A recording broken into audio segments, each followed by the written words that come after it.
Good morning mga idol. Butoy, gising na. Ayan, puro kasi ML, Facebook, TikTok. Kaya ayan, alam mo may trabaho ka, patulog-tulog ka. Bangon na, aba. Hindi tayo mayaman. Bangon.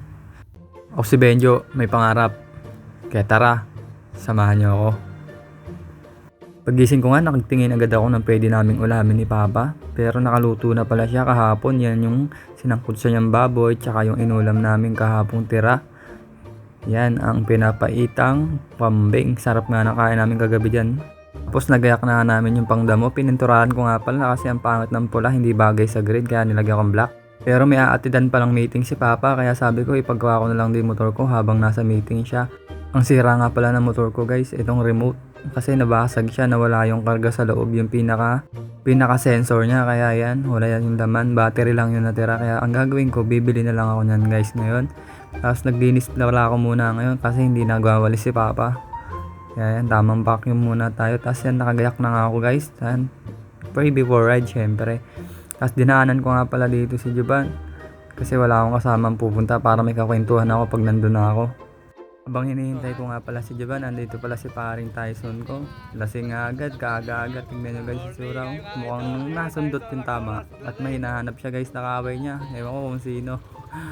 Shoutout sa'yo, paring Tyson.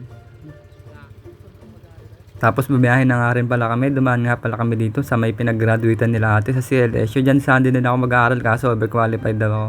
Trot lang guys. Tapos andito na nga tayo sa Muñoz. Kaso wala daw silang remote. Kaya nagpunta kami dito sa may isang shop ng San Jose. Buti nga meron silang benta dito. Swerte pa rin. Tapos yan nga, gawa na ang ating remote. Ang bilis nga lang niyang ginawa. Parang may kinood lang si kuya tapos na. Tapos may nakita nga tayong bagong kulay ng NMAX. Solid par. Ganda ng kulay oh. Hindi mo na kailangan pa-repaint.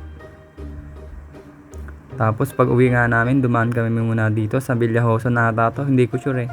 Nagmerienda muna kasi may aga kaming natapos. Magla-lunch na kami sa Mang Inasal kaso maaga pa kaya dito na lang kami kumain. Uwi ko nga maglaba daw ako sabi ni Papa kasi marami siyang labahin kaya yan sinalang ko na. Para maaga ako matapos dahil mamayang hapon pupunta kami ng bukid. Tapos nag-urong na rin ako dahil hindi pa pala siya nag-urong. Kaya ko mag-urong, nagsampay na rin ako. Mas maganda talaga kapag na-smart washing, mas maraming nagagawa. Ayan pala lahat na laban ko. Pinasok ko na nga sa loob dahil pupunta pala kami ng bukid, baka kasi umulan. Yun nga pala ibaon namin sandata, grass cutter or polymower. Basta siya yun, tapos naka-4 wheels pala tayo guys. Tapos dadaan nga tayo dito sa may Golden Bridge State ng balik-balik.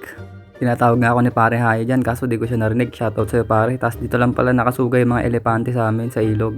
Tapos 2 ilog pala yung tatawiran namin bago kami makarating sa bukid namin.